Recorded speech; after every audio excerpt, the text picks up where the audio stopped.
Assalamualaikum warahmatullahi wabarakatuh. Alhamdulillahirabbil alamin wassalatu wassalamu ala asyrofil anbiya'i wal mursalin wa ala alihi washabbihi ajmain. Alhamdulillah, puji syukur atas kehadirat Allah Subhanahu wa taala, berkat nikmat iman, nikmat Islam, nikmat kesehatan maupun nikmat kesempatan kita masih bisa berkumpul di sini dalam rangka salat maghrib berjamaah, kemudian dilanjutkan dengan majelis taklim dan insyaallah nanti akan dilanjutkan dengan salat isya berjamaah.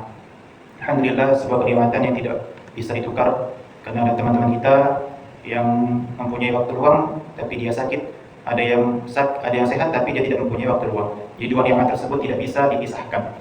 Maka di tengah krisis moral, krisis ekonomi, segalanya krisis di Indonesia ini. Jangan sampai kita ini sudah krisis ekonomi, krisis akhlak, krisis agama pula.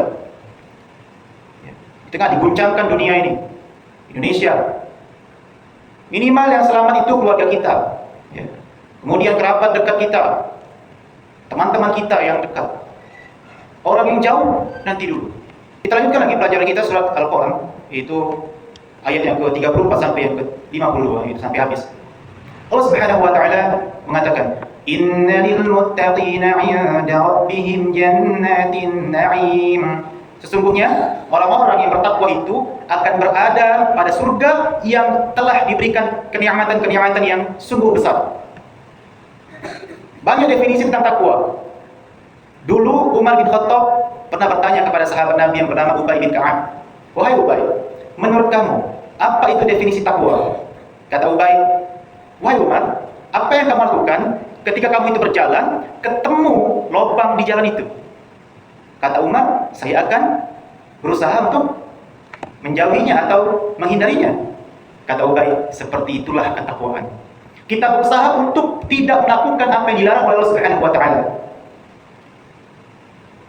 Itu menurut Ubay, sahabat Nabi SAW. Ada menurut yang lain yang sudah lumrah, yaitu melakukan ketaatan dan menjauhi kemaksiatan, itu sudah lumrah. Itu sudah umum. Maka dari itu, kita sudah mengetahui definisi tentang ketakwaan, seharusnya kita berusaha untuk menjadi orang yang muttaqin. Belajar. Kita kadang mengakui bahwasanya kita fakir ilmu. Fakir itu lebih rendah daripada miskin. Lebih tidak punya apa-apa, itu fakir. Makan itu susah, itu fakir. Sehari makan, sehari tidak, kadang 2 hari tidak makan, itu fakir sudah. Apalagi fakir ilmu. Nah, kalau kita sudah mengakui kita ini fakir ilmu, maka apa yang kita harus lakukan? Ya belajar. Kita di sini sudah ada fikih. Alhamdulillah, fikih itu ada tata cara ibadah. Nanti ada fikih muamalah juga. Tata cara bagaimana caranya bermuamalah. Itu tata cara ibadah, tata caranya. Lantas, dari mana kita akan belajar keimanan? Ya dari merenungkan atau mempelajari ayat Allah. Mempelajari akidah ataupun tafsir. Tafsir sudah termasuk akidah dalamnya. Di tafsir itu mencakup akidah, fikih sebenarnya, walaupun sedikit. Kemudian sirah juga, ada sejarah juga. Lengkap sudah di tafsir itu sebenarnya. Secara umum, tafsir itu pelajarnya untuk meningkatkan keimanan kita. Diaplikasikan melalui pelajaran fikih. Fikih muamalah, fikih ibadah, fikih nikah, fikih yang lainnya. Fikih waris. Itu diaplikasikan melalui pelajaran fikih. Dibantu oleh pelajaran bahasa Arab. Bahasa Arab membantu untuk memahami agama ini. Nah, seperti itu. Jadi semuanya itu bergantungan. Dan dimulai dari mana? Dimulai dari iman dulu. Kalau iman kita bagus, semuanya akan bagus. Makanya orang-orang yang muttaqin adalah orang-orang yang berusaha untuk mengerjakan apa yang diperintahkan. Ya paham, sholat 5 waktu di masjid, dapat pahala. Tapi tidak diaplikasikan, tidak diamalkan. Karena imannya rusak, imannya jelek. Kita perhatikan diri kita belajar nih. Tapi karena kita masih tergoda dengan sesuatu yang jelas-jelas salah. Ngadu ayam, sogok menyogok, meninggalkan sholat, bermain judi online ataupun offline, berzina, LGBT, dan dosa-dosa yang lainnya.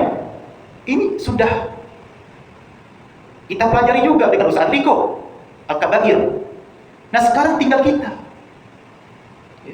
aplikasikan, amalkan, menjauhi dosa.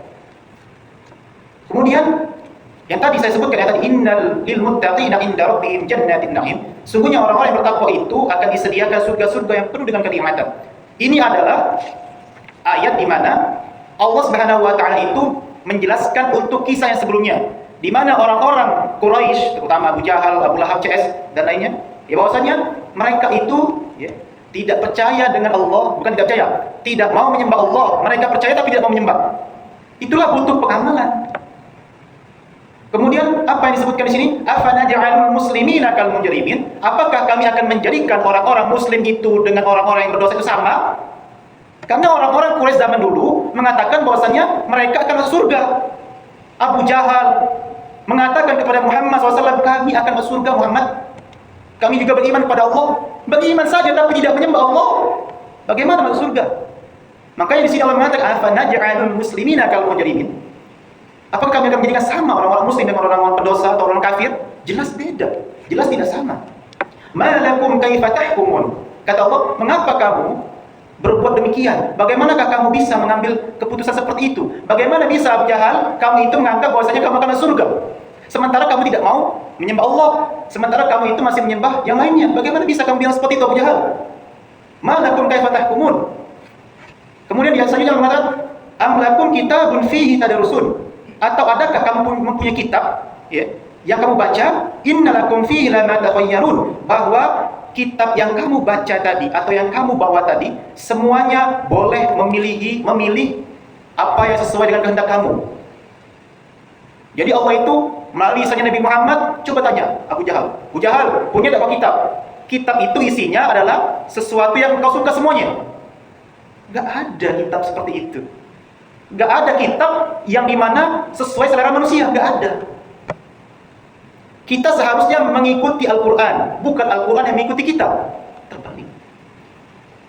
Makanya kita sebagai orang Islam itu seharusnya mengikuti ajaran Islam, bukan ajaran Islam yang mengikuti kita. Dicocok-cocokin, dicocoklogi. Ya, misalnya ayat tentang apa? Yahudi dan Nasrani. Itu benar. Mereka semuanya dulu beriman kepada Allah. Artinya mereka juga masuk surga. Artinya semua agama itu sama sebenarnya. Yang penting agama itu baik. Semuanya akan masuk surga. Jadi ayat itu dipakai untuk seleranya. Ayat itu dipakai untuk nafsunya. Seperti orang-orang liberal itu mengatakan semua agamanya sama. Islam, Yahudi, Nasrani, Buddha, yang penting baik. Seperti itu. Tidak bisa. Tidak bisa. Ini sudah terjadi zaman Abu Jahal.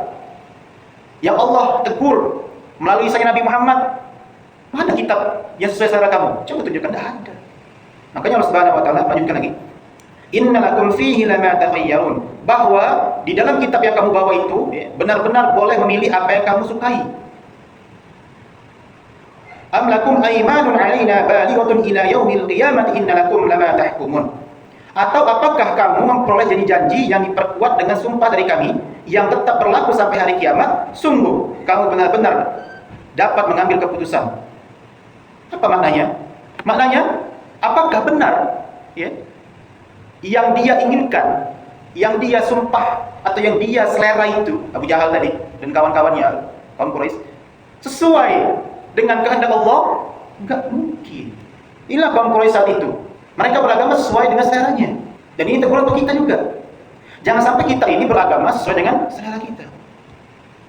Baru-baru ini di Jatim, MUI Jatim itu mengharamkan sound horeg. Bayangkanlah, yang jelas-jelas itu kemungkaran, mengganggu tetangga, suaranya sudah besar, ya, itu masih banyak yang bantah. Masih banyak yang bantah, banyak senang. Sound horeg itu diharamkan MUI Jatim. Karena memang mudaratnya banyak. Mengganggu tetangga, nanti ada bayi misalnya. Terus ada lagi cerita lucunya di video itu apa? Sound horegnya tidak bisa lewat, jadi gapuranya itu ditepang. Kan tolol namanya. Ketika MUI Jatim itu mengeluarkan fatwa seperti itu, apa yang komen-komen warga sana? Wah, pakai bahasa Jawa mereka. Sekarang berdewek, haramkan musik kok haram. Yang tahu kebenaran hanyalah Allah. Untuk apa diutus Nabi Muhammad? Kalau seandainya yang hanya mengetahui hanya Allah, benar yang mengetahui adalah Allah. Tapi Nabi Muhammad SAW adalah contoh yang benar dan yang salah. Kenapa? Sesuai selera. Dan karena apa? Karena perut mereka terganggu. Coba kalau bukan urusan perut, pasti biasanya. Karena ini masalah perut, pasti terganggu. Jadi sudah bagus itu ulama MUI di Jatim itu, ya, mengharamkan sholat hore karena banyak sekali mudaratnya. Kemudian Allah Subhanahu wa taala melanjutkan lagi, salhum ayyuhum bidzalika za'im. Kata Allah, tanyakanlah kepada mereka Muhammad, siapakah di antara mereka yang bertanggung jawab atas keputusan itu? Keputusan yang mengatakan bahwasanya mereka akan masuk surga. Siapa yang bertanggung jawab? Tanyakan. Siapa yang memutuskan itu? Am lahum syuraka'u falyatu bi syurakaihim in kanu shadiqin. Atau mereka punya kawan atau sekutu-sekutu. Coba datang ke sekutu mereka jika mereka benar sekutunya itu. Ditantang oleh Allah di hari kiamat. Bahkan bukan hanya di hari kiamat, di dunia pun harus ditantang. Dan Allah tantang kepada orang munafik, orang-orang kafir. Siapa yang bisa membuat permisalan Al-Quran, kitab yang mirip dengan Al-Quran, satu surat saja, Allah tantang. Gak pernah ada yang bisa membuat seperti Al-Quran. Ada dulu zamannya Musailam Al-Kadzdzab, ya, membuat satu surat. Ya, saya lupa itu apa isi suratnya. Gak bisa Musailam, masing-masing buat suratnya. Dan ini Allah tantang kepada Abu Jahal dan kawan-kawannya. Kalau punya sekutu, mana panggil? Ya. Allah tantang. Kemudian Allah Subhanahu wa taala melanjutkan lagi, yauma yukshafu 'an saqihi wa yud'auna ila as-sujudi fala yastati'un. Nanti di hari kiamat, betis-betis mereka itu akan disingkap. Disingkap itu maksudnya itu akan terbuka. Dan mereka dipanggil untuk bersujud, tapi mereka tidak bisa bersujud. Makanya di sini Ibnu Katsir rahimahullah taala, maksud dari betis yang tersingkap adalah mereka nanti ketika hari kiamat itu dalam keadaan susah payah. Bukan hanya pas di akhirat, tapi pas di dunia pun akan mendapatkan kesusahan berupa azab dari Allah Subhanahu wa taala. Itu.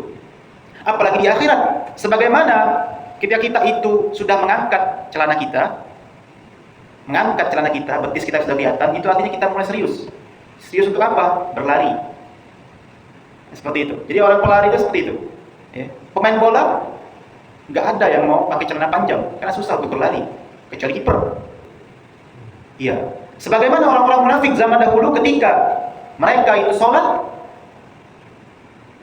mereka mendirikan sholat dengan cara malas-malasan, luar biasa.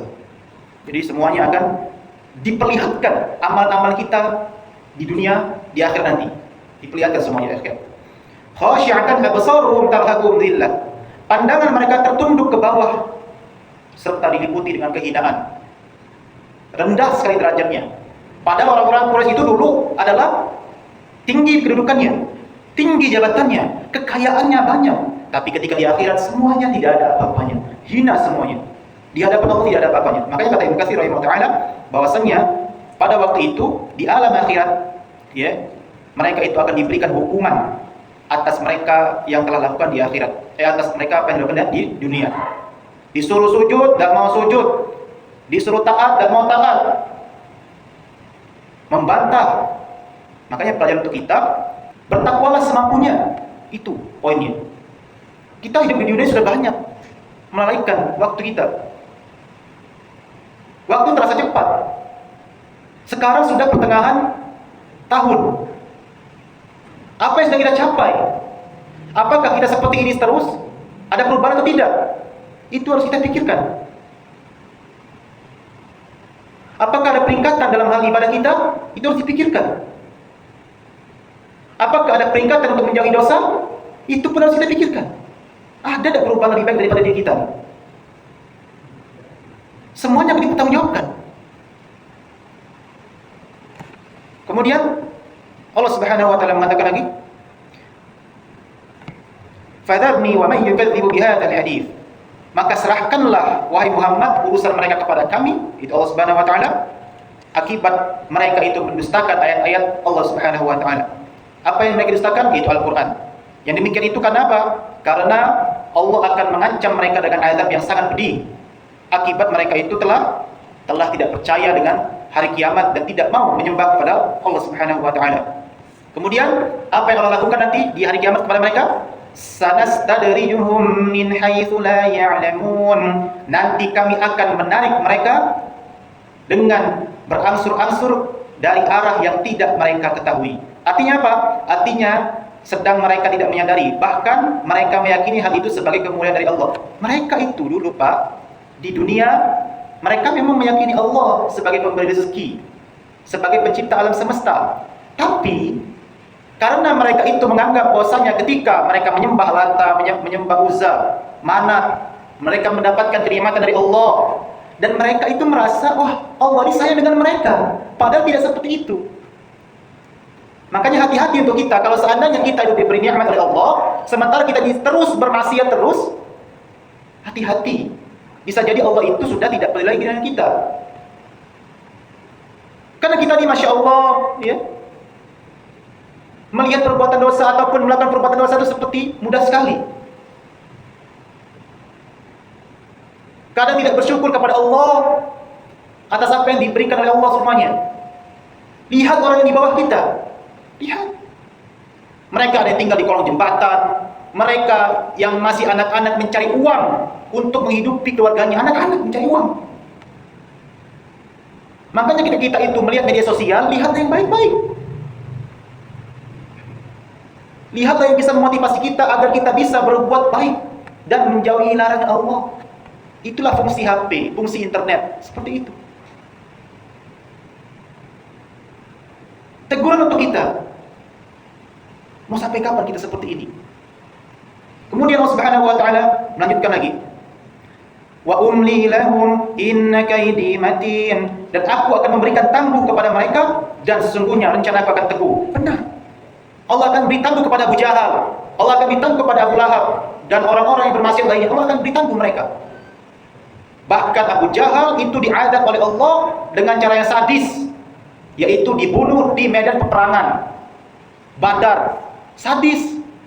Abu Jahal itu mati dalam peperangan Badar.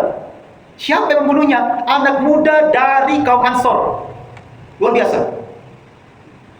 Anak muda dari kaum Ansor. Silakan nanti bapak-bapak lihat di Sirah Nabawiyah. Sadis, anak muda yang bunuhnya. Bahkan kalau bapak itu baca nanti sirahnya, ya, ada yang bertanya kepada sahabat, wahai sahabat, yang mana Abu Jahal? Saya akan memenggal kepalanya. Kau lihat di sana, nah itulah Abu Jahal. Dengan semangat sahabat tersebut memenggal kepalanya. Sadis. Abu Lahab mati karena sakit. Sadis juga. Itulah akibat dosa-dosa kita. Mati dalam keadaan sadis. Makanya kita perlu membaca sirah atau sejarah sahabat-sahabat orang-orang soleh terdahulu supaya kita belajar dari mereka. Bagaimana cara mereka itu taat kepada Allah, bagaimana cara menjauhi kemaksiatan, perlu kita baca. Sekarang kita sudah punya HP. Semuanya bisa di-download dengan mudah. Kita baca itu. Kemudian Allah Subhanahu wa taala mengatakan lagi, am tas'aluhum ajran fahum min maghribi muthqalun am indahumul ghaibu fahum yaktubun. Ataukah kamu meminta upah kepada mereka lalu mereka diberati dengan hutang, ataukah ada pada mereka itu ilmu tentang yang gaib lalu mereka menulis? Di sini maksudnya mereka itu menuduh Nabi Muhammad itu berdakwah untuk mencari duit. Habis berdakwah minta upah. Padahal tidak boleh. Apalagi seorang nabi, tidak bisa. Memang kalau nabi dan rasul itu sudah kasih apa istilah itu wahyu oleh Allah, tidak boleh ngambil upah, tidak boleh. Bahkan Nabi dan keluarga Nabi tidak boleh dikasih hadiah, tidak boleh. Makanya Habib, kalau seandainya dia Habib, benar-benar Habib keturunan cucu Nabi, tidak boleh dapat hadiah, tidak boleh dapat duit dari jemaah, tidak boleh. Haram hukumnya. Nabi dan keluarga Nabi kan mereka sering tuh. Nabi, kami keluarga Nabi, tidak boleh berarti dapat duit dari jamaah. Seperti itu. Nabi tidak boleh berhadiah dari orang lain. Kemudian Allah Subhanahu wa taala melanjutkan lagi, fasbir li hukmi rabbika wa la takun ka sahibil hut id nada wa huwa maktum. Wahai Muhammad, bersabarlah atas ketetapan dari Allah Subhanahu wa taala. Jangan seperti Nabi Yunus yang tidak sabar. Nabi Yunus juga sabar memang ketika berdakwah dengan kaumnya, kemudian dia itu marah, kemudian meninggalkan kaumnya, pergi ke lautan, naik kapal, kemudian digoncang, Kan kapal itu bergoyang, dia harus mengeluarkan satu orang supaya kapal itu seimbang. Maka para awak kapal dan Nabi Yunus menggoncang namanya, kemudian keluarlah nama Yunus. Mereka tidak percaya karena Yunus ini orang soleh. Digoncang lagi, keluar lagi nama Yunus. Keluar lagi nama Yunus. Akhirnya Yunus itu mencemplungkan diri atau melompat dari kapal tersebut, kemudian disambut oleh ikan. Tidak disebutkan ikannya ikan apa, yang pasti ikan itu ikan besar. Kemudian ketika dalam ikan tersebut, Yunus bin Matta itu berdoa kepada Allah. Apa doanya? Apa doanya? Doa Nabi Yunus? La ilaha illa anta subhanaka inni kuntu minadh dhalimin. Tidak ada Tuhan atau tidak ada sembahan kecuali Engkau ya Allah. Masjid Engkau ya Allah, aku termasuk orang-orang yang zalim. Zalim Yunus. Yunus disuruh berdakwah, sabar Yunus, kenapa kau tinggalkan mereka? Akhirnya ikan tersebut melemparkan lagi ke pantai, kemudian datang lagi kaumnya, kaumnya sudah mau menerima ajaran Yunus. Kenapa? Karena kaumnya tersebut itu sudah mendapatkan azab dari Allah Subhanahu wa taala, Pas Yunus datang, mereka sudah mau bisa menerima Yunus atau ajaran Yunus. Seperti itu. Nah, Nabi Muhammad disuruh sabar, jangan sampai seperti Nabi Yunus yang kurang bersabar terhadap kaumnya. Iya, benar sekali. Nabi Muhammad itu memang sudah diwahyukan oleh Allah Subhanahu wa taala agar bisa bersabar terhadap kaumnya. Ya, seperti itu. Idnada wa huwa maktum. Ketika dia berdoa sedang dia dalam keadaan marah, Yunus bin Matta ketika berdoa dia dalam keadaan marah. Kemudian Allah Subhanahu wa taala mengatakan lagi, fajtabahu rabbuhu faj'alahu minas shalihin. Walaupun seperti itu, Yunus masih Allah pilih sebagai orang yang soleh. Sebagai orang yang soleh. Nah, kemudian ayat yang terakhir Allah mengatakan, wa iyyakadul ladzina kafaru la yusriqunaka bi absarihim. Dan sesungguhnya orang-orang kafir itu benar-benar hampir menggelincirkan kamu dengan pandangan mereka. Jadi semuanya orang-orang kafir itu berusaha untuk menggelincirkan Nabi Muhammad, wa yaquluna innahu lamajnun. Bahkan bukan hanya mata, tapi mulut juga bilang Nabi Muhammad itu orang gila, bilang Nabi Muhammad itu penyihir, bilang Nabi Muhammad itu tukang ramal. Semuanya mereka lakukan untuk menjatuhkan Nabi Muhammad. Wa ma huwa illa dzikrul lil alamin. Dan Al-Qur'an itu tidak lain hanyalah peringatan bagi seluruh umat. Mungkin itu saja yang dapat saya sampaikan. Semoga bermanfaat. Semoga dapat menambah keimanan. Semoga bisa mengamalkan ajaran Islam dengan serius, dengan semangat, karena umur kita tidak tahu kapan kita mati. Apakah kita mati dalam keadaan baik atau buruk? Apakah kita mati dalam keadaan sadis atau tidak? Jangan sampai kita terlena karena dunia ini, karena kita tidak tahu, kita akan mati dalam keadaan sadis atau husnul khotimah. Kita tidak tahu. Sampai sini ada pertanyaan tidak?